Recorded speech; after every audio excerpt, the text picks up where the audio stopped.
So today we're going to be checking out Halloween Man Hero, which is currently, at the time of this video, the newest Halloween Man flanker.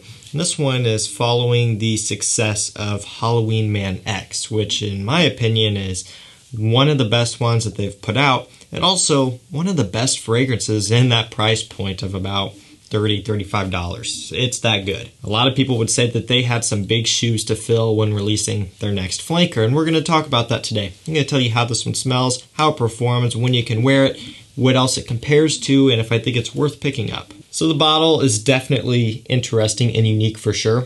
We have a nice gradient here, but instead of just going from one color to the other, it's like a multicolor gradient, a triple gradient, if I dare say so myself. So of course, starting at the top, we have blue, right? That's going to be the biggest amount of color here, blue, which of course is very uncommon, very rare to have blue on a fragrance. And then we have like a red and then a yellow, and almost like a greenish yellow at the very bottom, but maybe that's stretching it. You know, that's just kind of how it comes across in different lighting, but it makes for a cool look.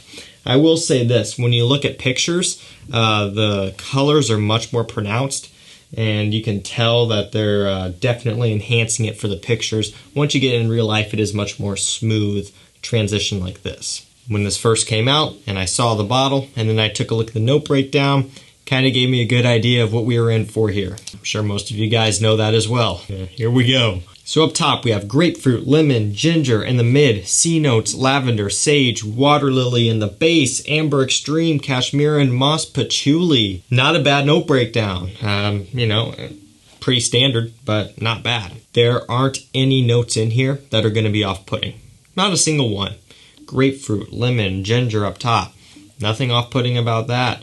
Nothing off-putting in the mid, nothing off-putting in the base. I mean, sure, if it was a super heavy patchouli scent, that may be off-putting, but it's definitely not. So all of the main focus here is on the notes that are super pleasing to the nose for 99% of people. It opens up with that lemon, that grapefruit, very fresh, very citric, a little bit of a ginger spice. Underneath those opening notes, you have a nice support of a bit of lavender, C notes, and the amber extreme. The amber extreme is more or less a glorified way to say ambroxan. Basically, they're trying to cover up the fact that this is another ambroxan fragrance. Along with that, some cashmere comes into play as well, which is used heavily in today's fragrances as well. Essentially, this is kind of a woody, semi-musky type of smell or aroma. Essentially, it's a super modern smell, and even if it's not listed in a lot of fragrances, chances are it's in there somewhere. It's kind of the same with ISOE Super, that sort of thing. It's used a lot. A lot of times it's just kind of stuffed in the base to give a bit more of a support, but it's not always listed.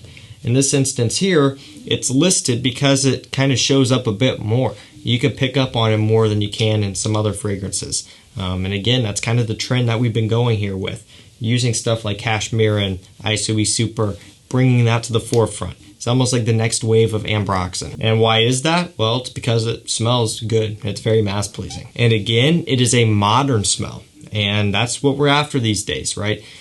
Perfumery is always changing. We're always making new strides, going in different directions. And now it seems to be about just the modern woody smell. Take a look at Dior Homme 2020. That there is one of the main things I think of when I think of a fragrance in 2021, like a modern scent. That's what comes to mind. That is the perfect example. So when you smell Halloween Man Hero, it for sure smells a bit familiar to you. For me, most notably, I get a relatively heavy comparison to something along the likes of Invictus Aqua, and that's especially prominent in the opening. Now, as it does start to dry down, it does start to sway away from that a little bit. It picks up on some other notes, and it kind of starts to do its own thing. But off the top, if I had to compare it to one thing, it would be Invictus Aqua. We'll go ahead and take a look at the other comparisons here. The top one, for whatever reason, it's first, Bleu de Chanel, Eau de Toilette, 8 dislikes, 10 uplikes. So not the best ratio there, but again, still at the top for whatever reason. Next up, Invictus Aqua, 6-3, so a better rating there. A Polo Blue Gold Blend, To be honest with you, I have never smelled the gold blend. Davidoff, Cool Water, Aquaman, same thing with that one. Acqua di Gio Profondo, not really similar to me. And that's actually it. Diesel, Only the Brave, I don't really get a comparison to that one either. So that's it for the ones that I have smelled. So there's no comparisons to Sauvage, none to Dylan Blue, none to Aqua Atlantique, which is good because I really don't think it smells like those either. And the reason why I bring that up is just because when another fragrance like this comes out and it has some sort of Ambroxan, Amber Extreme type of thing, or a note breakdown like this, automatically people are going to start pointing at these other fragrances that may look to be similar without actually smelling it first. But I can assure you it's not a Sauvage clone or a Dylan Blue clone or a Bleu de Chanel clone. I really wouldn't even call it an Invictus Aqua clone.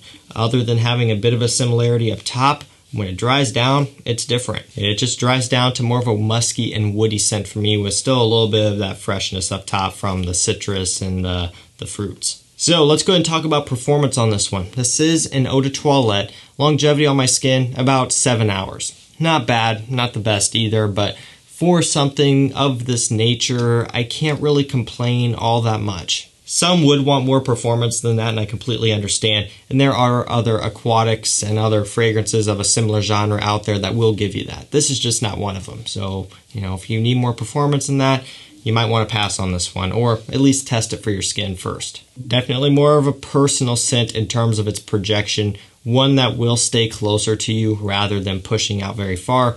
Go with extra sprays, wear it out in the summertime, it'll push more, but still it's not going to be a room filler, especially in climate-controlled environments. For me, this is going to be more of a warm weather scent, one that I would maybe have as like a dumb reach, easy grab scent when it's late spring into summertime. It's definitely kind of a fun, fresh, casual, warm weather scent here.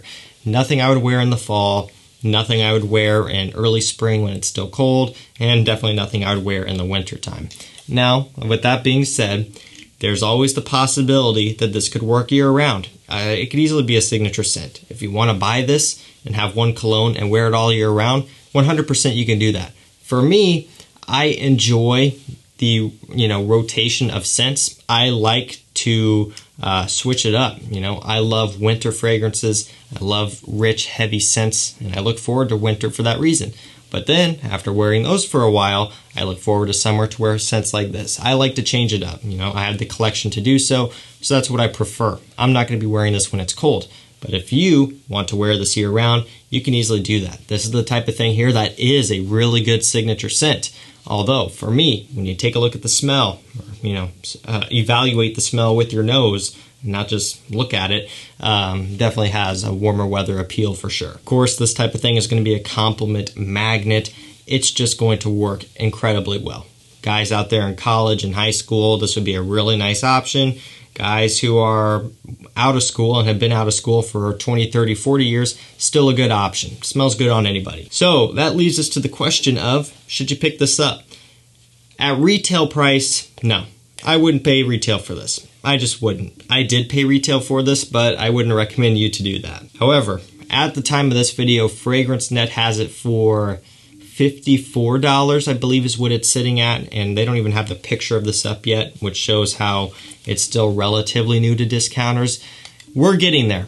$54, that's more doable. That's manageable.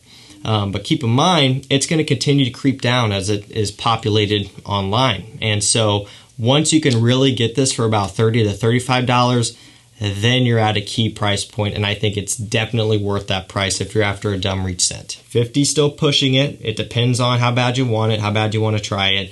At the end of the day, you're only going to save an extra 20, 25 bucks when it comes down a little bit more. Maybe that's a deal breaker for you, maybe not. It's up to you if you want to hold out.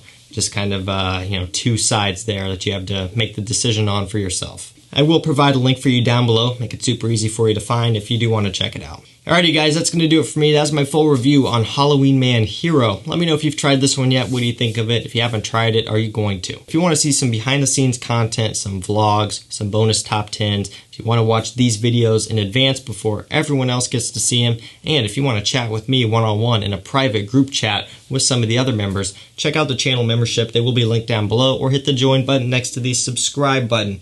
Really appreciate all of my members.